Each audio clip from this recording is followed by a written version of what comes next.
అందరికీ నమస్కారం. నా పేరు శివరాం ప్రసాద్. ఈ వీడియోలో 8వ తరగతిలో ఉన్నటువంటి కవి పరిచయాలు పార్ట్ 2 గా చూసుకుందాం. మరి దీనిలో 10వ పాఠం నుంచి 17వ పాఠం వరకు ఉన్నటువంటి ఆ కవి పరిచయాల గురించి పరిశీలిద్దాం. మరి ఈ 8వ తరగతిలో ఉన్నటువంటి తర్వాత పాఠం అయినటువంటి హరిశ్చంద్రుడు అనేటువంటి పాఠాన్ని చూద్దాం. మరి ఈ హరిశ్చంద్రుడు అనేటువంటి పాఠాన్ని రాసినటువంటి కవి గౌరణ. మరి గౌరణ గారి గురించి చెప్పాలి అంటే కనుక ద్విపదకు పునరుజ్జీవం పోసినటువంటి వ్యక్తి ఈ గౌరణ గారిగా మనం గుర్తుపెట్టుకోవాల్సినటువంటి అవసరం ఎంతైనా ఉంది. మరి ఆయన యొక్క కాలాన్ని కనుక మనం పరిశీలించుకున్నట్లయితే ఆయన యొక్క కాలం 15వ శతాబ్దం. మరి ఆయన యొక్క జన్మస్థలం కనుక మనం పరిశీలించినట్లయితే నల్గొండ జిల్లాలో ఉన్నటువంటి దేవరకొండ అనేటువంటి ప్రాంతం. నల్గొండ జిల్లాలో ఉన్నటువంటి దేవరకొండ అనేటువంటి ప్రాంతంలో ఈ గౌరణ గారు జన్మించడం అనేది జరిగింది. మరి ఆయన యొక్క రచనలు కనుక మనం పరిశీలించినట్లయితే హరిశ్చంద్రోపాఖ్యానం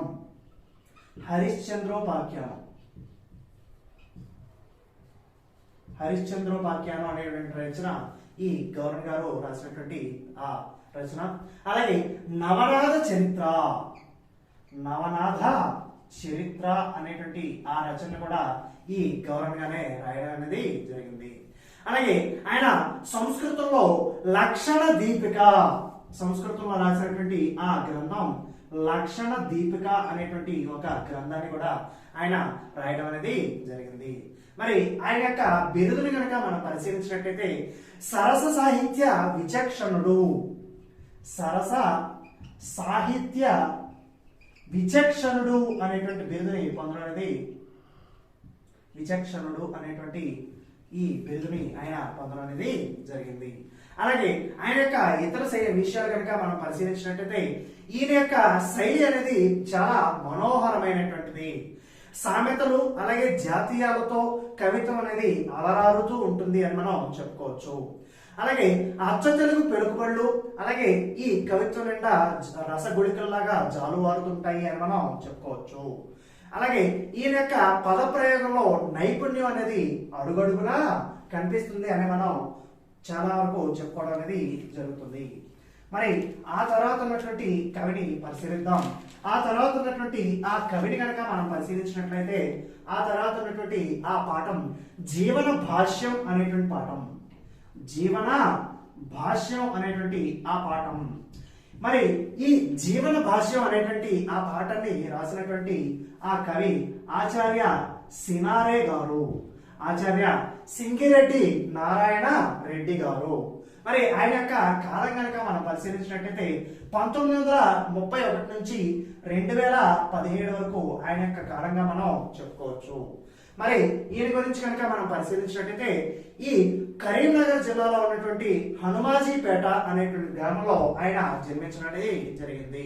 మరి ఆయన యొక్క రచనలు కనుక మనం పరిశీలించినట్లయితే నాగార్జున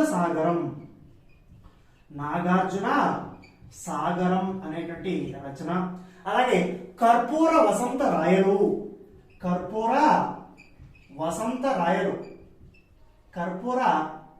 రాయలు అనేటువంటి ఆ రచనను కూడా ఆయన రాయడం అనేది జరిగింది. అలాగే మధ్యతరగతి మందహాసం అనేటువంటి ఆ రచన కూడా ఆయన రాయడం అనేది జరిగింది. మధ్యతరగతి మందహాసం. అలాగే విశ్వంభర అనేటువంటి ఆ రచన కూడా ఆయన రాయడం అనేది జరిగింది.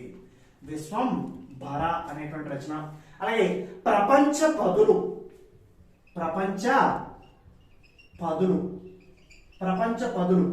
నాగార్జున సాగరం, కర్పూర వసంతరాయలు, మధ్యతరగతి మందహాసం, అలాగే విశ్వంభర, ప్రపంచ పదులు అనేటువంటి మొదలైనటువంటి 40కి పైగా ఆ కావ్యాలు రాయడం అనేది జరిగింది. అలాగే ఈయన అద్భుతమైనటువంటి సినిమా పాటలను కూడా రాయడం అనేది జరిగింది. అలాగే ఆయన యొక్క ఈ ఇంకా మిగతా రచనలు కనుక మనం పరిశీలించినట్లయితే ఈ ఆధునికాంధ్ర కవిత్వము అలాగే సంప్రదాయాలు ప్రయోగాలు అనేటువంటి ఈ ఒక గ్రంథం ఉంటుంది. ఆ గ్రంథం అనేది సిద్ధాంత గ్రంథం. అది ఎన్నో ముద్రణలకు నోచుకోవడం అనేది జరిగింది. ఆ రచన ఆధునికాంధ్ర కవిత్వము, సంప్రదాయములు అలాగే ప్రయోగములు అనేటువంటి ఆ రచన. అలాగే వీరి యొక్క విశ్వంభర అనేటువంటి ఆ రచనకు గాను జ్ఞానపీఠ పురస్కారం అనేది లభించడం అనేది జరిగింది. జ్ఞానపీఠ పురస్కారం పొందినటువంటి సినారా గారి యొక్క రచన లాస్ట్ ఇయర్ టెప్పిట్టు అది విశ్వంభర అనేటువంటి ఆ రచన. అలాగే ఈ వీరిని భారత ప్రభుత్వం అనేది వారికి పద్మభూషణ్ అనేటువంటి ఆ బిరుదును ఇవ్వడం అనేది కూడా జరిగింది. అలాగే వీరి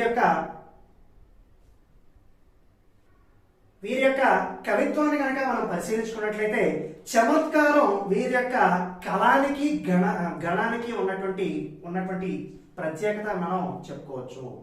అలాగే ఆ తర్వాత ఉన్నటువంటి కవిని కనుక మనం పరిశీలించినట్లయితే మధుపర్కాలు అనేటువంటి ఒక పాట ఉంటుందండి. మధుపర్కాలు.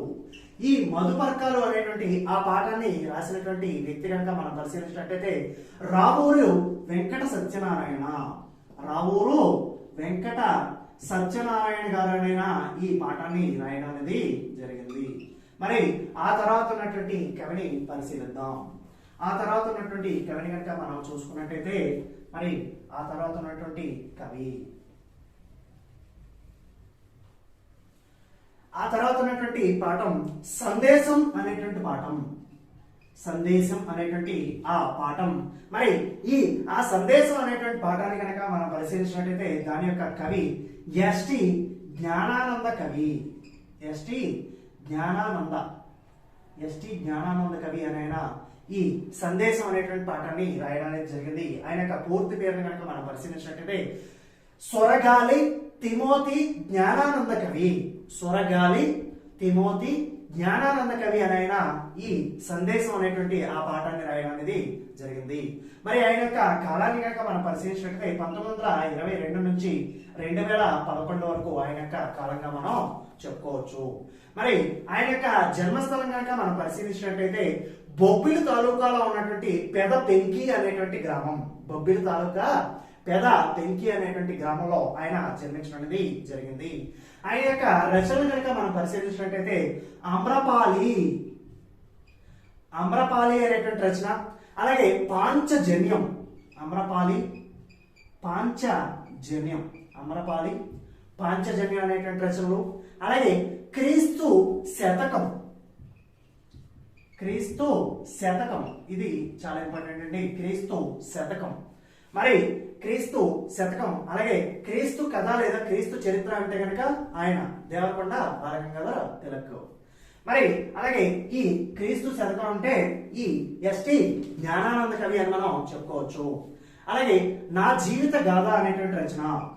నా జీవిత గాథ అనేటువంటి రచన కూడా ఆయన చేపట్టడం అనేది జరిగింది. అలాగే కూలీ నుండి కళాప్రపూర్ణ వరకు. కూలీ నుండి కళాప్రపూర్ణ వరకు అనేటువంటి రచన. అలాగే పర్జన్యం అనేటువంటి రచన. అలాగే మరొక రచన గోల్కొండ అనేటువంటి రచన. కూడా ఆయన చేపట్టడం అనేది జరిగింది. అలాగే ఈయనకి 1975వ సంవత్సరంలో ఆంధ్రప్రదేశ్ ప్రభుత్వం అనేది సాహిత్య అకాడమీ అవార్డుని ఇవ్వడం అనేది కూడా జరిగింది. అలాగే భారత ప్రభుత్వం ఆయన్ని పద్మశ్రీ బిరుదుతో సత్కరించడం కూడా జరిగింది అని మనం చెప్పుకోవచ్చు. అలాగే ఈయన ఇతర విషయాలు కనుక మనం పరిశీలించినట్లయితే ప్రాథమిక విద్యార్థి దశలోనే ఆసువుగా శేష పద్యాలను చెబుతూ దేనబంధు అనేటువంటి శతకాన్ని రాసినటువంటి కవి ఎవరు అంటే మన ఎస్టి జ్ఞానానంద కవి అనేది మనం చెప్పుకోవచ్చు. మరి దేనబంధు శతకం అనే దాన్ని రాసినటువంటి కవిని కనుక మనం పరిశీలించుకున్నట్లయితే ఎస్టి జ్ఞానానంద కవి సొరగాలి తిమోతి జ్ఞానానంద కవి అని మనం చెప్పుకోవచ్చును. మరి ఆ తర్వాత ఉన్నటువంటి కవిని కనుక మనం పరిశీలించుకున్నట్లయితే సంస్కరణ అనేటువంటి పాఠం కనుక చూసుకున్నట్లయితే సంస్కరణ.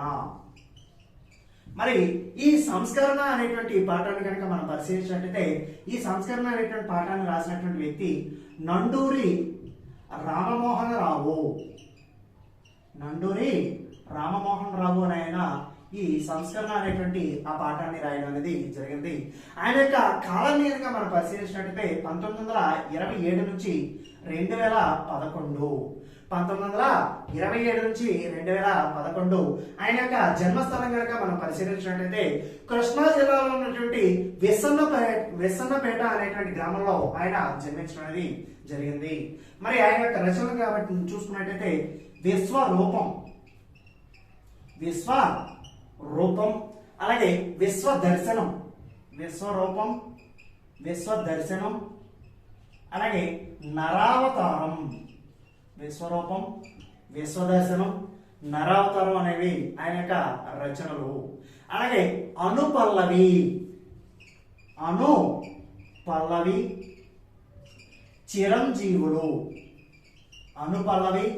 చిరంజీవులు, నండూరి రామ్మోహన్ రావు వారి యొక్క వ్యాఖ్యావళి అనేటువంటివి అవన్నీ కూడా ఆయన యొక్క సంపాదకీయ వ్యాసాలు అని మనం చెప్పుకోవచ్చు. అలాగే మరొక రచన కనుక మనం చూసినట్టయితే చిలక చెప్పిన రహస్యం.